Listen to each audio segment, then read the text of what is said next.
Assalamu alaikum wa rahmatullahi wa barakatuh. Today we will be looking into the 21st hadith, which is regarding striving in the last 10 of Ramadan. And Aisha radiallahu anha قالت كان النبي صلى الله عليه وسلم إذا دخل العشر أحيا الليل وأيقظ أهله وجد وشد المئزر متفق عليه. وفي رواية للمسلم كان رسول الله صلى الله عليه وسلم يجتهد في العشر الأواخر ما لا يجتهد في غيره. Aisha radiallahu ta'ala anha narrated that the Prophet sallallahu alaihi wasallam, when the last 10 entered, would enliven the night, awaken his family, strive earnestly and tighten his waist garment. Mutafakun alayh. In another narration in Muslim, Allah's Messenger sallallahu alaihi wasallam would strive in the last 10 in a manner that he did not strive in other than them. The hadith is evidence that the last 10 of Ramadan have a distinction over other than them, with an increase in acts of obedience and acts of worship like salah, remembrance and recitation of the Qur'an. The mother of the believers, Aisha radiallahu ta'ala anha, described our Prophet sallallahu alaihi wasallam, our example, Muhammad sallallahu alaihi wasallam, with 4 characters. We will look into the 4 characters. The first of it is her saying he would enliven the night, which means he stayed up all night, enlivening them with acts of obedience, enlivening himself by staying up all night in them. This is because sleep is the brother of death. And the meaning is he enlivened the night by standing in it for salah and devotion to Allah subhanahu wa ta'ala, the Lord of all creation. Regarding the prohibition of standing in salah the whole night, this is the issue that Shaykh brings, that the prohibition of standing in salah the whole night, as come in the hadith of Abdullah ibn Umar radiallahu anhuma, then that is interpreted to mean doing so continuously every night of the year. Doing so continuously every night of the year. This is mentioned by Shaykh al-Islam in Majmu' al-Fatawa. It also could be that it means he enlivened most of the night.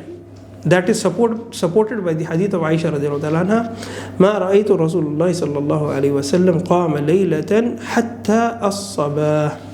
I have never seen Allah's Messenger sallallahu alaihi wasallam stand the whole night in salah until the morning. This is reported by Muslim. The second point from the hadith is that the saying of Aisha radiallahu anha, awaken his family, which means his pure wives, the mother of the believers, so that they may share with him in taking advantage of the good and the remembrance of Allah and acts of worship in these blessed times. The third statement, strive earnestly, which means he strove to do acts of worship above what he did in the first 20. That is because the night of decree is in the last 10. And the fourth statement is tighten his waist garment, which means he strove and labored in acts of worship. It is also said that this means he kept away from his wives, and this is more apparent due to its attachment to what was before it. And he sallallahu alaihi wasallam used to make i'tikaf in the last 10, and then the mu'takif is prohibited from his wife. Truly these 10 are the seal of the months, and actions are according to their conclusions. Perhaps a person catches the night of decree while he is standing before the Lord of all creation, so his past sins will be forgiven. Therefore, the Muslim should increase in the worship when his month starts to decrease, and beautify him with patience in performing acts of obedience. Actions are judged by the last of them. The righteous predecessors of this nation used to prolong the night prayer emulating the Prophet ﷺ. So here there are some examples and some conditions being mentioned here. As-Sa'ab Ibn Yazid said, Umar ibn al-Khattab radiallahu anhu ordered Ubay ibn Ka'b and Tamim al-Dari radiallahu anhuma to pray 11 rakah with the people. He said the reciter would recite the surah with 100 ayat until we used to lean on our sticks because of the long standing. We didn't use to turn away until the appearance of Fajr or close to it. So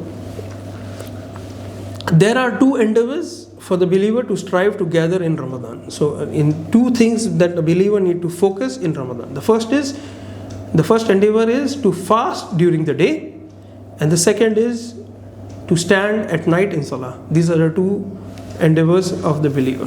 Whoever gathered both of them for himself and fulfilled their rights, then he is from the patient ones who will be given their reward in full without measurement. So he is the one who is successful. Every person must urge his family, spur them on, and encourage them to perform the acts of worship, especially in these great seasons, which no one will neglect except him who is deprived. Waking them is an easy affair in this age. What is sought is to direct the family and the youth to benefit from these night hours, and warning them against wasting their time in he said and she said. Just qeel wa qal. What is worse than that is to spend the time when people are praying in forbidden get-togethers and sinful gatherings. This is the true loss. We ask Allah for safety. Allahumma ayqidna litadaruki baqaya al-a'mar ووفقنا للتزود من الخير والاستكثار واجعلنا ممن قبلت صيامه وأسعدته بطاعتي فاستعد لما أمامه وسترت زلله وإجرامه واغفر اللهم لنا ولوالدينا ولجميع المسلمين. O Allah, awaken us to set right the remainder of our lives. Grant us success to stock up on good and ample provisions. Make us from those whom you accepted their fasts, and those whom you made happy with acts of obedience to you, so they became ready for what is in front of them, and those whom you screened their sins and their delinquencies. And forgive us, O Allah, our parents and all the Muslims. Wa akhiru da'wana and alhamdulillahi rabbil alameen.